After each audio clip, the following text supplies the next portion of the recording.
Saliva accumulate हो जाता है उसको हटाने का काम करता है। अगला है बेटा हमारा कार्डियक मॉनिटर, हॉस्पिटल में कार्डियक मॉनिटर का यूज कर सकते हैं अपन, ठीक है। ये बेसिक चीजें हैं, कौन सा यूज कर सकते हैं। अगला है बेटा डिफिब्रिलेटर, ये मोस्ट इंपोर्टेंट इक्विपमेंट है क्योंकि जब हमारा एसए नोड हार्ट को जो इंपल्स ट्रांसमिशन करता है वो एसए नोड वर्क नहीं करेगा तो उस कंडीशन में हार्ट हमारा पंप नहीं कर पाएगा, और उसको आप कितना भी सीपीआर देते रहना, उसे रीस्टार्ट करने के लिए, एसए नोड को रीस्टार्ट करवाने के लिए हम इसका यूज करेंगे। किसका यूज करेंगे बेटा? आर्टिफिशियल इसका यूज करेंगे, डिफिब्रिलेटर का यूज करेंगे, जिससे कि जो हमारा एसए नोड है वो इंपल्स को जनरेट कर सके और हार्ट रीस्टार्ट कर सके, ठीक है।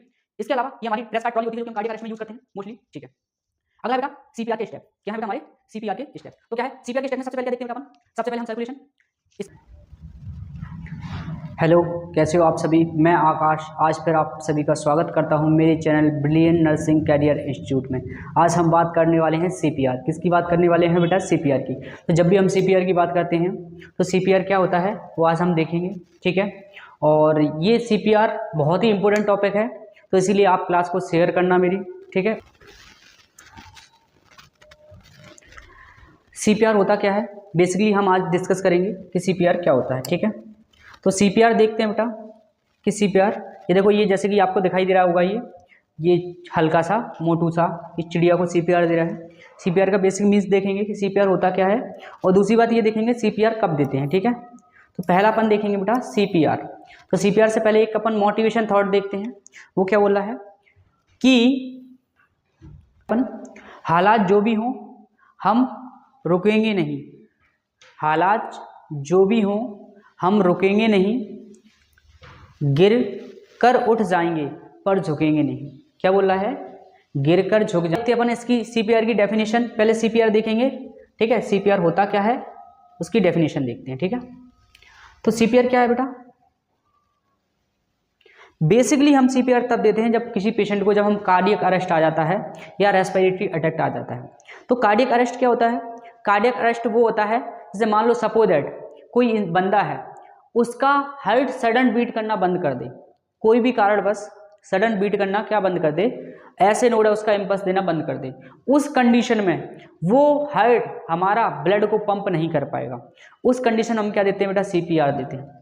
ये कार्डियक अरेस्ट में भी हो सकता है या रेस्पिरेटरी अटैक में भी हो सकता है। सपोज दैट किसी का ये एयरवे है वो क्या हो गया, ब्लॉक हो गया है, तो भी हम उसे क्या देंगे बेटा? तो भी हम उसे अपन सीपीआर देंगे। क्लियर हो गया इतना? ठीक है। अगला देखते हैं बेटा कि इसकी डेफिनेशन क्या बोल रही है कि CPR is a procedure. CPR एक ऐसा प्रोसीजर है बेटा, CPR is a procedure, sorry, CPR is a procedure design to restore करने के लिए किससे बेटा? Normal breathing after respiratory and cardiac arrest. जो हम नॉर्मल क्या करते हैं बेटा? CPR is a procedure design to the restore normal breathing and after restoring the cardiac arrest called by the allergy. किसके द्वारा बेटा? जो कि किसके द्वारा कॉज हुआ है? एलर्जी के द्वारा कॉज हो सकता है। इसके कॉजेस क्या क्या हो सकते हैं बेटा रेस्पिरेटरी अटैक के? तो सबसे पहले हमारा एलर्जी हो सकता है, कोई भी allergic reaction, and ineffective breathing. क्या हो सकता है बेटा? इनइफेक्टिव ब्रीथिंग भी हो सकती है। इनइफेक्टिव ब्रीथिंग मतलब, ठीक है। और इसके अलावा breathing passage that are blockade, जो ब्रीथिंग पासेज है वो क्या हो जाए बेटा? हमारा ब्लॉक हो जाए। तो उस कंडीशन में भी हमें देखने को मिलता है चॉकिंग। चॉकिंग का मतलब ये है छोटा बच्चा था उसने बड़ा बाइट ले लिया है, या छोटा बच्चा है या उसने कॉइन निगल लिया है, तो उसमें भी हमें क्या देना है? ये हमारा सीपीआर दे सकते हैं, ठीक है। अगला होता है बेटा ड्राउनिंग। ड्राउनिंग मतलब कोई भी बच्चा है या कोई भी है वो पानी में चला गया, पानी में जाने के बाद उसका क्या हो गया? कार्डियक अरेस्ट आ गया है, तो उसको रीस्टार्ट करने के लिए हम सीपीआर देंगे। अगला कोई भी बेटा ड्रग रिएक्शन, उसके लिए भी हम सीपीआर देंगे। इसके अलावा ओवरडोजेस, अगर कोई भी मेडिसिन का ओवरडोजेस हो जाए उस कंडीशन में हमें सीपीआर दे सकते हैं। अगला है बेटा इलेक्ट्रिक शॉक, ये कंडीशन में हम सीपीआर दे सकते हैं अगर उसका हार्ट वर्क नहीं कर रहा है प्रॉपर, ठीक है। अगला देखते हैं बेटा कि सीपीआर के एम क्या है। तो आपको पता है सभी को सीपीआर की एम क्या है। सबसे पहला इसका एम है to restore effective circulation. Effective circulation को बनाने के लिए जो हार्ट है, बेसिकली बेटा क्या बात करते हैं हम? ये बात करते हैं हार्ट है, आज तो हमारा दिल टूट गया बेटा, दिल टूटता नहीं है, ठीक है। दिल का केवल और केवल, हार्ट का केवल एक ही काम है जो कि पंप करना, वो भी किसको पंप करना? ब्लड को पंप करना, ठीक है। अगर ये हमारा हार्ट पंप नहीं करेगा तो उसे बोलेंगे कार्डियक अरेस्ट। उसे रीस्टार्ट करने के लिए, किसको, सर्कुलेशन को रीस्टार्ट करने के लिए, तो क्या लिखा है बेटा, to restore effective circulation and ventilation. Effective circulation और वेंटिलेशन देने के लिए हम ये यूज करते हैं। अगला बेटा to prevent irreversible cerebral damage. जो हमारा हार्ट है ब्लड को सही से सर्कुलेट नहीं करेगा बेटा, तो हमारे बॉडी में जो सबसे पहले डेड होने वाली सेल हैं उन्हें बोलते हैं ब्रेन सेल। ब्रेन में न्यूरॉन होते हैं, वो बहुत जल्द ही डैमेज हो जाते हैं अगर उनके पास ऑक्सीजन प्रॉपर नहीं सप्लाई हो, ब्लड सप्लाई ना हो, ठीक है। तो उनको प्रिवेंट करने के लिए भी हम ये करते हैं ड्यू टू हाइपोक्सिया और एनोक्सिया, जो कि मैंने आपको बताया है, ठीक है। अगला इसकी बात करते हैं बेटा, अगला देखते हैं बेटा टाइप ऑफ सीपीआर। तो टाइप ऑफ सीपीआर बेसिकली बेटा कितने टाइप के होते हैं, 2 टाइप्स के होते हैं। कितने टाइप के होते हैं, 2 टाइप्स के। देखते हैं कौन कौन से। सबसे पहले होता है बेटा 2 प्रकार के, कुछ नहीं है, अगर मैं सीपीआर देता हूं, अगर मैं सीपीआर हॉस्पिटल में दे रहा हूं तो वो अलग उसका नाम हो गया, अगर वही सीपीआर मैं रोड साइड देता हूं तो उसका अलग नाम हो गया, ठीक है। कौन कौन सा हो गया, सबसे पहले देखते हैं बेटा, अगर बेसिक लाइफ सपोर्ट, एक होता है बेसिक लाइफ सपोर्ट, अगर मैं हॉस्पिटल से बाहर दे रहा हूँ, रोड साइड दे रहा हूँ, तो वो किस में आएगा, बेसिक लाइफ सपोर्ट में आएगा। इसमें बेटा कोई भी मेडिसिन का यूज नहीं करते, तो क्या लिखा है, विथ आउट मेडिकल फैसिलिटीज, कोई भी मेडिकल फैसिलिटी नहीं रहती। और कहाँ देते हैं बेटा, आउटसाइड द हॉस्पिटल। दूसरा है बेटा हमारा एडवांस कार्डियक लाइफ सपोर्ट, ये क्या होता है, इनसाइड द हॉस्पिटल। कहाँ देते हैं बेटा, हॉस्पिटल के इनसाइड में देते हैं, ठीक है। एक होता है इसी के अंदर विथ मेडिसिन, उसमें मेडिसिन का यूज नहीं कर रहे थे, लेकिन इसमें हम मेडिसिन का यूज कर रहे हैं। अगला क्या है बेटा इसका, आर्टिकल्स। मोस्टली जब हम पेशेंट को सीपीआर देते हैं तो कौन कौन से आर्टिकल की यूज पड़ सकती है, वो सारे आर्टिकल्स हैं, ठीक है। बेसिकली अगर आउटसाइड द हॉस्पिटल हम तो ब्रीथ देने के लिए माउथ टू माउथ रेस्पिरेशन दे सकते हैं। अगर बेसिकली हॉस्पिटल में है तो वहां पे हम एक बैग का यूज करते हैं बेटा, जिसे बोलते हैं एम्बू बैग। क्या बोलते हैं बेटा, एम्बू बैग, ठीक है। क्या है, एम्बू बैग एंड मास्क बोल सकते हैं। एम्बू बैग किसके लिए, ऑक्सीजन एडमिनिस्ट्रेशन के लिए। ये एक ऐसा स्ट्रक्चर दिखाई दे रहा है बेटा, ये हमारा एम्बू बैग है, ठीक है। ये क्या है, एम्बू बैग, तो इसका यूज करते हैं। ये मास्क है, इस मास्क को पेशेंट के माउथ पर लगाएंगे और इस एम्बू को पुश करते हैं जिससे कि उसमें ब्रीथिंग हो सके, ठीक है।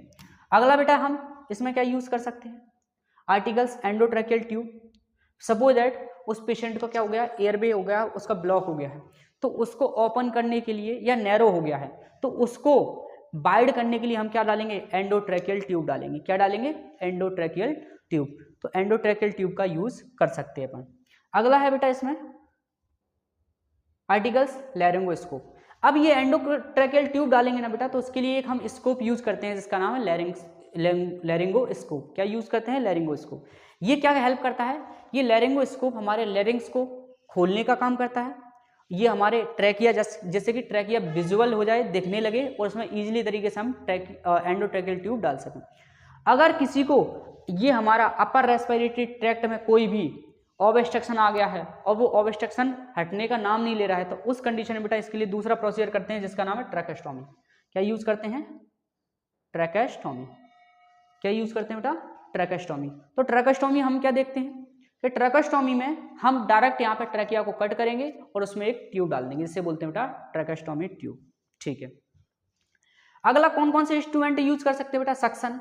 अगर हम ट्रैकेस्टोमी यूज कर रहे हैं और हम एंडोट्रैकियल ट्यूब यूज कर रहे हैं तो उसके लिए हमें एक इक्विपमेंट की जरूरत होती है, जिसे बोलते हैं, क्या बोलते हैं, ये हमारा सक्शन अपार्टस। सक्शन अपार्टस क्या करता है, जो हमारे ट्रैकिया में कभी कभी म्यूकस और जो सलाइवा एक्यूमुलेट हो जाता है उसको हटाने का काम करता है। अगला है बेटा हमारा कार्डियक मॉनिटर। हॉस्पिटल में कार्डियक मॉनिटर का यूज कर सकते हैं अपन, ठीक है। ये बेसिक सी चीजें हैं, कौन कौन सा यूज कर सकते हैं। अगला है बेटा डिफिब्रिलेटर। ये मोस्ट इंपोर्टेंट इक्विपमेंट है, क्योंकि जब हमारा SA नोड हार्ट को जो इंपल्स ट्रांसमिशन करता है वो SA नोड वर्क नहीं करेगा, तो उस कंडीशन में हार्ट हमारा पंप नहीं कर पाएगा, और उसको आप कितना भी CPR देते रहना, उसे रीस्टार्ट करने के लिए, SA नोड को रीस्टार्ट करवाने के लिए हम इसका यूज करेंगे। किसका यूज करेंगे बेटा, किसका यूज करेंगे, डिफिब्रिलेटर का यूज करेंगे, जिससे कि जो हमारा SA नोड है वो इंपल्स को जनरेट कर सके और हार्ट रीस्टार्ट कर सके, ठीक है। इसके अलावा ये हमारी क्रैश कार्ड ट्रॉली होती है जो कि हम कार्डियक अरेस्ट में यूज करते हैं मोस्टली, ठीक है। अगला है बेटा सीपीआर के स्टेप। क्या है बेटा हमारे सीपीआर के स्टेप? तो क्या है सीपीआर के स्टेप में सबसे पहले क्या देखते हैं बेटा अपन?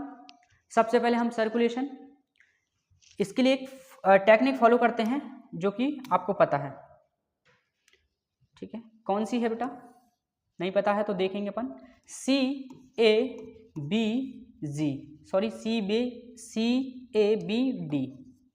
सी मतलब सर्कुलेशन, ए मतलब एयरवे, बी मतलब ब्रीथिंग और डी मतलब डिफिब्रिलेटर, जो कि ये सारी चीज़ें लिखी हुई हैं, ठीक है। ये थैंक यू सो मच। आज के लिए यहीं तक, मिलते हैं नेक्स्ट वीडियो में और बात करेंगे अगले इसका सीपीआर की, ठीक है।